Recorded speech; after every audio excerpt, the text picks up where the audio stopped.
سردار عبدالرب نشتر جب 14 فروری 1958 کو انتقال کر گئے تو پاکستان کے پہلے متفقہ آئین کے تحت الیکشن ہونے والے تھے۔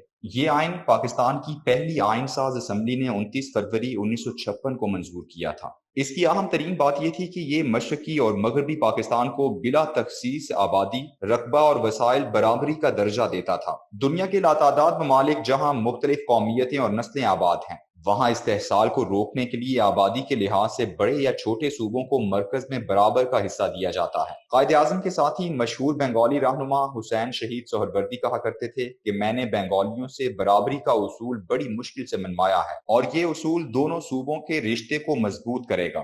سردار عبدالرب نشتر کے انتقال کے بعد جیسے ہی خان عبدالقیوم خان کو متفقہ طور پر مسلم لیگ کا صدر چنا گیا تو پارٹی میں جان سی پڑ گئی۔ ان کی شہرت خیبر پختونخوا سابقہ صوبہ سرحد میں 23 اگست 1947 سے 23 اپریل 1956 تک 6 سال بحیثیت وزیر اعلیٰ انتہائی شاندار تھی۔ انہوں نے کانگریس کے زیر اثر صوبے اور سرحدی گاندھی عبدالغفار خان کی سرخپوش سیاست کو عوامی فلاح و بہبود خصوصاً تعلیم کے ذریعے جڑ سے اکھاڑ پھینکا تھا۔ یہی وجہ ہے کہ جوں جوں الیکشن نزدیک آ رہے تھے، مسلم لیگ کی جیت یقینی ہوتی جا رہی تھی۔ پاکستان میں رجیم چینج کا پہلا تجربہ 7 اکتوبر کو سکندر مرزا کے مارشل لاء کے ذریعے اسی عوامی جمہوری تبدیلی کو روکنے کے لیے کیا گیا تھا۔ 27 اکتوبر کو جب جسٹس منیر نے اسے عدالتی تحفظ فراہم کیا تو قوت کے اصل مالک کمانڈر ان چیف جنرل محمد ایوب خان اقتدار کی کرسی پر متمکن ہو گئے۔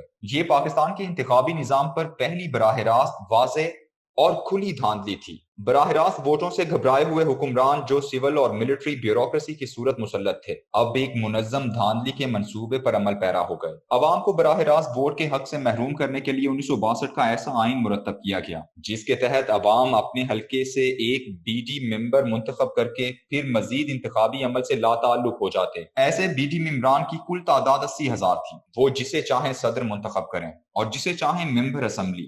یہی 80,000 بی ڈی ممبران تھے جنہیں یرغمال بنا کر محترمہ فاطمہ جناح کو الیکشن ہروایا گیا تھا۔ یہ اس ملک کے انتخابی نظام کی دوسری لیکن پہلی منظم دھاندلی تھی۔ اس دھاندلی کو عوام نے تسلیم نہیں کیا اور اس سے عوامی تحریک کی جو چنگاری سلگی، اس نے صرف 4 سال کے عرصے میں ایوب خان کے کاغذی آئینی ڈھانچے کا محل مسمار کر کے رکھ دیا اور ملک ایک بار پھر ایک مارشل لائی وقفے میں چلا گیا۔ جنرل یحییٰ خان نے 25 مارچ 1969 کو اقتدار سنبھالا تو اس نے گزشتہ 22 سالہ آئینی دفاتر پر خطِ تنسیق پھیرتے ہوئے اور خود کو ایک جمہوریت پرست ثابت کرنے کے چکر میں پاپولر جمہوری تصورات کی بنیاد پر پہلے انگریز کے بنائے گئے انتظامی یونٹس یعنی صوبوں کو بحال کر دیا۔ سرحد پنجاب، سندھ اور بلوچستان کی یہ لکیریں تو انگریز نے اپنی انتظامی آسانی کے لیے کھینچی تھیں، مگر وفاق دشمن سیاستدانوں نے انہی صوبائی اقلیتوں کے نام کو نعرہ بنایا اور قوم پرستانہ سیاست کرتے رہے۔ حقیقت یہ ہے کہ ان چاروں صوبوں میں اکثریت کے ساتھ مختلف اقلیتیں بھی آباد ہیں۔ مثلاً بلوچستان میں بلوچ اکثریت اور پشتون بروہی اقلیت، صوبہ سرحد میں پشتون اکثریت اور ہندکو اقلیت، پنجاب میں پنجابی اکثریت اور سرائکی اقلیت، جبکہ سندھ کے شہری علاقوں میں آباد مہاجر اب ایک ناقابل تردید حقیقت بن چکے ہیں۔ ان تمام اقلیتوں کے برعکس مشرقی پاکستان میں ایک ہی قوم آباد تھی جو زبان، رنگ، نسل، علاقے، یہاں تک کہ مذہب کے حوالے سے بھی یکساں ماضی رکھتی تھی۔ یہی وجہ ہے کہ شیخ مجیب نے ان کو استحصال کے نام پر متحد کر لیا۔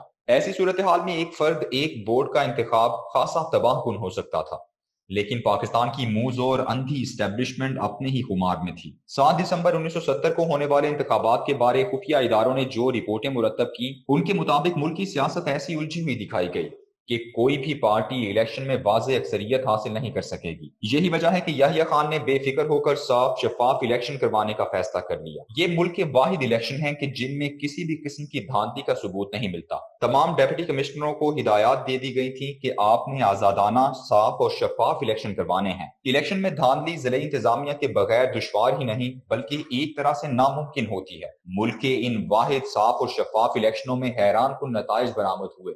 313 اراکین کی اسمبلی میں سے شیخ مجیب الرحمان کی عوامی لیگ نے 167 سیٹیں حاصل کی، جو سب کے سب مشرقی پاکستان سے تھیں۔ بھٹو کی پیپلز پارٹی نے سندھ اور پنجاب سے 86 سیٹیں، جبکہ باقی 2 صوبوں میں نیشنل عوامی پارٹی اور جمعیت علماء اسلام کا جمہوری غلبہ مسلط آ گیا۔ اب تیسری اور مجرمانہ قسم کی دھاندلی کا آغاز ہوا۔ مشرقی پاکستان میں آرمی ایکشن شروع کیا گیا، پھر عوامی لیگ کالعدم قرار دے کر ان کی 167 قومی اسمبلی کی نشستوں پر ضمنی انتخابات کرائے گئے، اپنی مرضی کے نتائج حاصل کیے گئے اور یوں 7 دسمبر 1971 کو نور الامین کو وزیر اعظم اور ذوالفقار علی بھٹو کو نائب وزیر اعظم اور وزیر خارجہ نامزد کر دیا گیا، لیکن اس کے صرف 9 دن بعد ہی 16 دسمبر کو سقوط مشرقی پاکستان کا سانحہ ہو گیا۔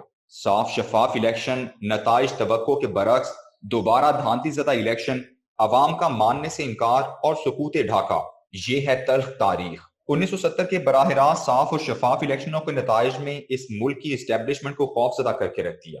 یوں لگا جیسے کنٹرول ان کے ہاتھ سے نکل رہا ہے۔ انگریز کی 100 سالہ مسلسل محنت سے وہ گھرانے جو 1920 سے اپنے حلقوں میں مسلسل جیتتے چلے آ رہے تھے، وہ بنگال اور پنجاب کی حد تک مکمل طور پر اسمبلیوں سے آؤٹ ہو کر، مجیب اور بھٹو نے جن کے سروں پر ہاتھ رکھا انہیں کوئی جانتا تک نہ تھا، مگر وہ الیکشن جیت گئے۔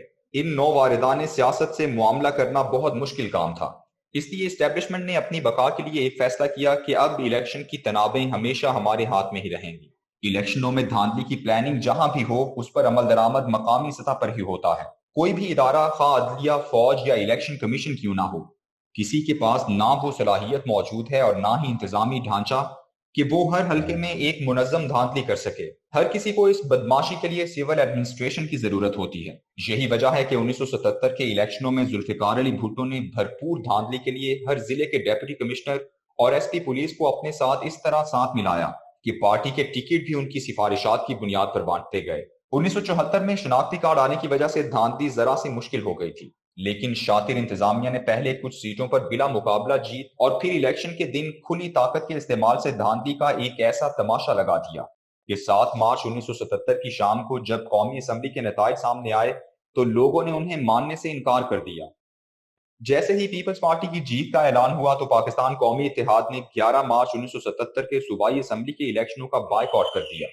یہ بائیکاٹ اس قدر کامیاب ہوا کہ خود پیپلز پارٹی کا ووٹر بھی عوامی رد عمل کے خوف سے ووٹ دینے نہیں نکلا تھا۔ یہ اسٹیبلشمنٹ کا براہ راست الیکشنوں میں دھاندلی کا پہلا بھرپور تجربہ تھا، جو انتہائی بھونڈا اور ناکام ثابت ہوا۔ جاری ہے۔